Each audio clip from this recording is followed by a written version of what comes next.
Allez, parlons de la Saint-Valentin. Le moins que l'on puisse dire, c'est que ça ne laisse pas indifférent. Il y a ceux qui boycottent cette fête qu'ils considèrent comme une opération commerciale. D'autres, en revanche, veulent absolument gâter leur moitié. Alors pourquoi ne pas acheter une rose française? Elles sont certes un peu plus chères, mais vraiment magnifiques. La plupart d'entre elles sont produites dans le Var. Reportage sur place, Caroline Sins, Alexandre Lépinet. Les roses, vedettes de la Saint-Valentin.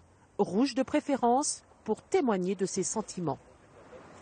C'est la fleur de l'amour en principe. Et vous aimez en recevoir? Ah oui, je vais en avoir, ça c'est sûr. Il m'oublie pas. La beauté, la légèreté et en même temps la grâce, c'est bien féminin. Elles viennent d'où ces roses? Alors là, principalement, c'est de la rose d'Équateur.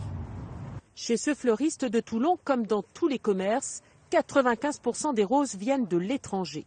Les roses françaises sont pourtant une spécialité du Var. Elles sont vendues chaque matin sur le plus gros marché aux fleurs de France, dans la ville de Hyères. Une vente aux enchères réservée aux grossistes et aux fleuristes. Ici, la star, c'est la rose du Var. De par nos conditions climatiques, on va avoir des couleurs plus intenses, des couleurs plus vives, et puis également une longévité, une tenue en base du produit meilleure, plus importante. Vous en vendez beaucoup pour la Saint-Valentin?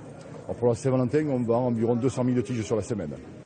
Des roses cultivées de père en fils chez les barbiers. Ils soignent avec passion 50 000 rosiers de toutes les couleurs qui poussent sous des serres. Pour faire de belles roses, il nous faut beaucoup de soleil, beaucoup d'énergie lumineuse et du chauffage.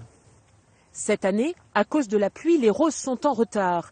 Pour la Saint-Valentin, Éric Barbier choisit les plus belles, celles qui ont les pétales un peu ouverts. En langage de rosiériste, on dit que la rose sourit. Il ne faut jamais cueillir une rose très serrée parce qu'elle ne s'ouvrira jamais en vase. Donc il y a un stade de maturité à bien respecter. Des roses françaises de plus en plus menacées par la concurrence.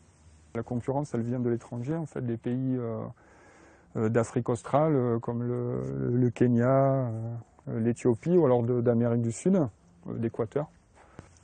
Les cultivateurs rêvent d'un label Rose de France pour que les clients sachent ce qu'ils achètent et pour que la rose française ne disparaisse pas.